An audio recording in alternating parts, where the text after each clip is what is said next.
At ayan na nga, pupunta tayo sa talbusan, mamimitas ng talbos ng kamote upang ating iluto kasama ng tapa ang ating ulam. May kasamang talbos at mainit na kanin with kamatis. Habang nilo habang kumukuha muna tayo ng talbos ay nakasalang na nga ang sinaing natin doon. Kailangan natin kumuha ng mga talbos ng kamote. Medyo mahirap sanang pitasin, dapat kasi may gunting.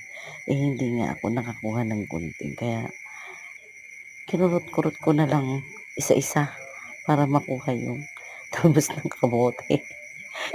At ayan na nga at tayo ay nakakarami na. Masarap talaga ang talbos ng kamote. Lahat ng gulay ay masustansya dito sa bukid. Kailangan natin kuning isa-isa. Ayan nga. Ayan, isa-isa natin pipitasin yan.